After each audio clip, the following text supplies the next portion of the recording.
You are listening to It Came From the Radio. You know this is Jennifer Lee Feldman, and if you don't, well, now you do. We're gonna get right into it because we've had this guest on before, and really, we're gonna go on for an hour. So for anyone listening, this is gonna stop at 20 minutes, and then we're gonna continue, and you can check it out right now. All right. So our guest today is an author who wrote 9 books on metaphysics, 3 ghost story books containing 63 ghost stories from the ghost point of view. She spent 20 years in the Navy working for the submarine force. She's a psychic. I think that might be obvious. I'm just listening again to her interviews. If you're into spirituality, psychic, karma, premonitions, all the stuff we're going to get into, highly recommend listening to her interviews. You could just Google her on YouTube. Very fascinating, very info packed. So here we go. Who is she? Welcome back to the show, Tina Erwin. Thank you so much. I love working with you. It's a blast. Me too. No, me too. So we're gonna go into a strange one, something that maybe people wouldn't even think about. I've never thought about it. Why are grocery stores with liquor haunted? Because when a person who has an alcohol addiction dies, the addiction doesn't die with them. The Uh-huh. addiction is attached to the soul. And the hunger for, I mean, that's why in ancient times they were called hungry ghosts. That was actually a term. That Oh, hunger for alcohol is it's insidious. It's so horrible. And the soul doesn't cross over into the light. So they frequent bars and any place that sells alcohol, sometimes restaurants, but mostly bars and a lot of grocery stores. Because some grocery stores, the first thing you see when you walk in the store is the aisle of alcohol. hmm. And and an alcoholic ghost can inhabit a living person if that person has been drinking. And there are a lot of what are known as functional alcoholics. They go to work every day, they come home, but they've always got a certain blood level of alcohol within them at all times. So that means that it's like your shields down, and a ghost can just walk in. And there are two amazing psychiatrists who have written about this, Dr. Raymond Moody and Dr. Bruce Goldberg. And I was stunned when I discovered this. They, these gentlemen have said that when an individual is an alcoholic, they can be inhabited by up to 60 ghosts. Wow. It's a type of possession. So now when you think about it, all of a sudden all these gears are moving in your brain because oh my gosh, that explains why alcohol is so hard to kick. This is also true for any addictive drug. You have drug addicted ghosts as well, but our focus today is grocery stores. So someone who is, has to buy 5 or 6 bottles of wine to get through the week, or they need that bottle of bourbon or the little, brown paper packaged bottled that they're Hmm. drinking in the car, that person's going to have one or more or maybe tens of ghosts with them telling them drink, drink, because the ghost is beginning to sense that feeling of alcohol as a ghost. And I know this is going to sound bizarre to people listening to it, but this also explains why so many people say, when my relative drinks, they're not the same person. I mean, it's like a different personality takes over. Well, Yeah. bingo, now that explains it. So if the possessing ghost, if the alcoholic possessing ghost is an extremely powerful, violent personality, they can completely overwhelm the mortal soul's personality. It's a form of possession. Yeah. And they will do things when they are drunk, and that ghost is in charge. In their right mind, they would never do when they're sober. They Yeah. beat people, they wreck cars, they are abusive, they have no conscience. If you're a ghost, what do you care? So Mhm. when you try to tell somebody, you should just stop drinking. Well, for most alcoholics, if it were that easy, they would do it. But they've Right. got this subroutine of these ghosts speaking in their ear 24 hours a day. Drink, drink, drink, drink, drink. And it takes enormous courage to not do that. Definitely. So that's why a grocery store is haunted. And I actually had a friend contact me and she said, we were in the grocery store and my daughter felt like she walked through Jello. And I said, oh, well, she walked through a ghost. She said, we were in the Yeah. grocery store. And I said, and do they have a lot of alcohol? She said, they have two massive aisles of every kind of liquor imaginable. And I said, well, she walked through a ghost. So here's a random thing for you. So I had a very, very severe alcoholic. I didn't know it in my house. And I think weeks after having this person here, I went downstairs.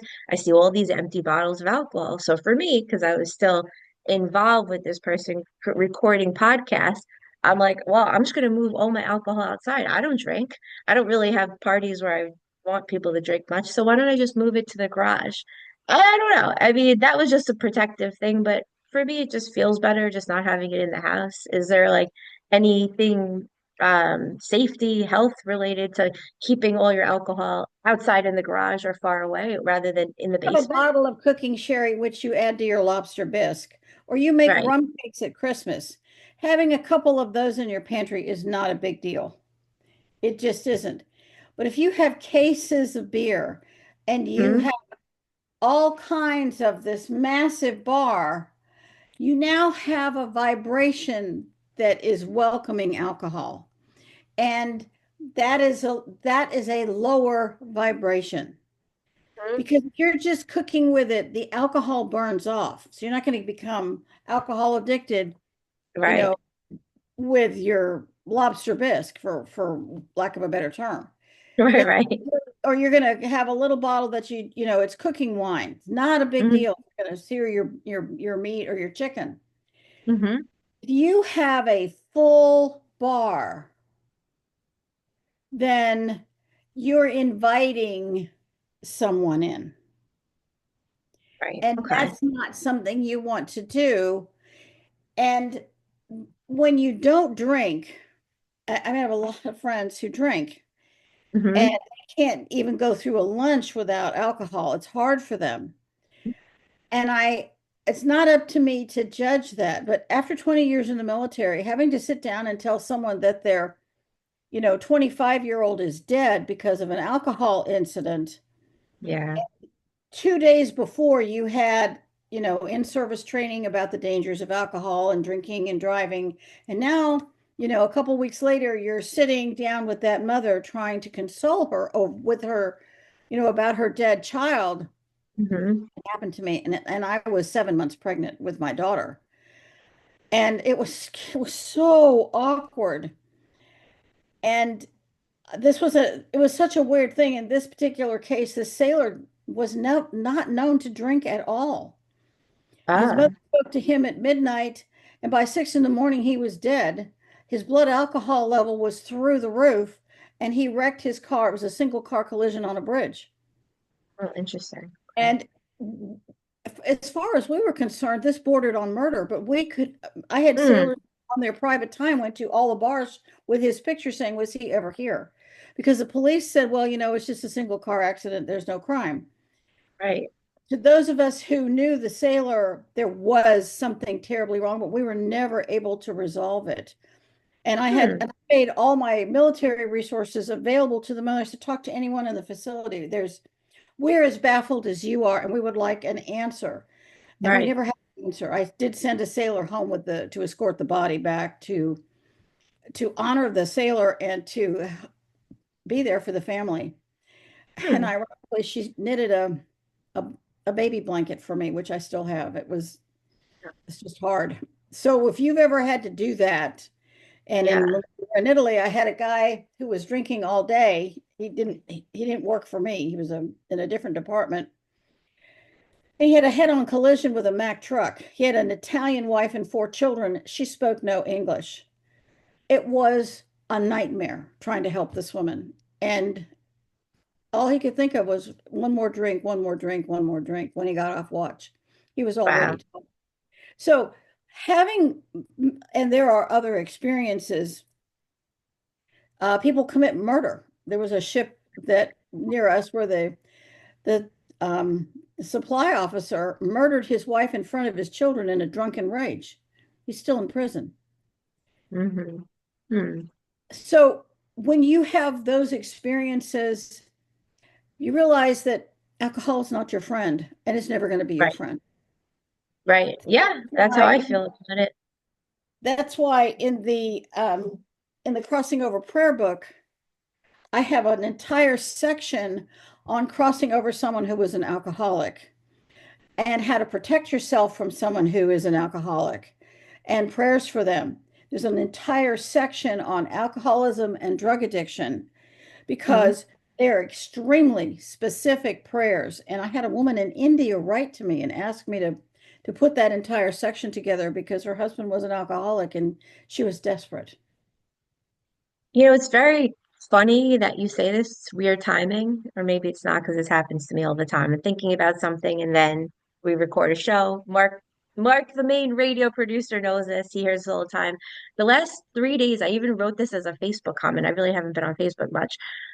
Basically, I've been thinking how alcoholics don't like me. It's like I'd say almost every hater or person I've had a problem with that's mean or nasty or like just, I seem to just, it doesn't work. Like no matter how much generosity or kindness or whatever I do, it just seems like alcoholics, not all, but I would say that not every alcoholic hates me, but almost everyone that hates me or has a problem with me seems to be an alcoholic. And that's been a thought on my mind. And now here you are talking about this. It's like, Well, when you think about it, if you are not drinking, you might convince someone else not to drink. So the mhm. alcoholics who are with that person don't want that person to befriend you. Yeah, It's that's how it feels. an outside manipulation, a form of possession and influencing. And I want to point out, because in all my books I talk about spiritual law. The ghost takes over the free will of the living person. Hmm. That's killing. I'm sorry, that's just terrifying. I've Yeah. seen this happen. And the ghost soul earns the karma for that because one of the biggest Hmm. spiritual laws is you cannot violate free will. So every single time that ghost is with the living person, they're violating the living person's free will. Wow. And they earn every single time that goes into the debit side of their karmic savings and loan account. Right. And it's very chilling. So to validate what you're saying, the ghosts Yeah. don't want that person to hang around you because they might drink less. Yeah. It actually feels like, I would say, in the last 3 or 4 years, very distinctly, I guess I met a bunch of alcoholics and people that are in this desperate vibration, alcoholism, ego. It's pretty much all the things in the Bible that you would say are demonic. I just seem to be hated very strongly. And then the people who are doing the good things, even more strongly than ever in my life, they seem to love me. I don't know. So it's very interesting. And those people tend not to drink and more into health and growing fruits and vegetables like I have outside. So it's very interesting. One of the kind of ironic things for me is a lot of people who are drinking are very careful about everything is organic, but there's no organic wine. These Right. wineries are spraying the bejesus out of those grapes. Hmm. That's a lot of toxic stuff that you're taking in. So let's see. We have about 5, 6 minutes left on the radio show, and we're going to continue. So again, if you like this, you can go onto my YouTube and listen to the rest of the conversation. So final question, I think, for this one. What is spiritual law and why does it relate more to spiritual people? Spiritual law is the law of God. I I didn't make that up. It's the law of God. It's what it's what enables life to move forward. It's the checks and balances. It's karmic law. It's spiritual law, and it crosses all all societies, all socioeconomic standards. It's a law of Mhm. nature. It is the law. Even if you're not aware of it, you're not conscious of it, it is the law. And we know this because they're all physics laws. For every action, there's an equal and opposite reaction. That is a karmic law. As above, so below. So if you see this much of an iceberg, you know below it is going to be really, really massive. If the Mhm. outside of the person is withered and is, you know, they look like they're not well, the inside is probably not well either. When you start applying all the levels of spiritual law and understanding it, it begins to change your perception. One of the big laws is you cannot violate someone else's free will. And if you're a Hmm. spiritual person, it's absolutely imperative to start studying the spiritual laws, because when you say, "Oh, I'm a spiritual person and I believe in God and I believe in Jesus and or I study Buddha," all great things, you are now bound by the law on a higher level. So let's take any clergyman who abuses a child. Mhm. The karmic law says that the karma that they created is magnified because they cannot say they do not know what they're doing. They Right. cannot say that they didn't know it was against the law. And what they have Mhm. done is they've separated that child from God. It is the most heinous Mhm. crime to separate someone from God. It Mhm. leaves an abandoned, shattered, fractured soul. People wonder, well, how do these crimes get committed? The more someone is separated, the more that soul feels adrift.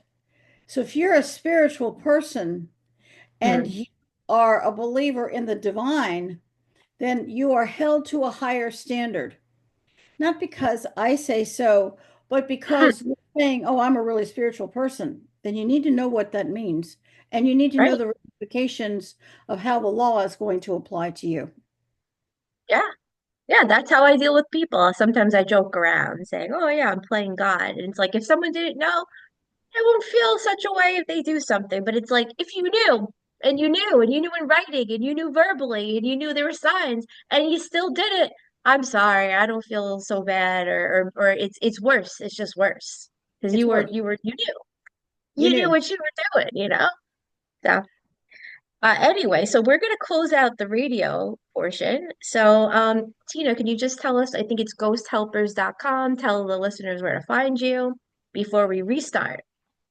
I Anyone who's interested in some of the work that I do, it's on ghosthelpers.com.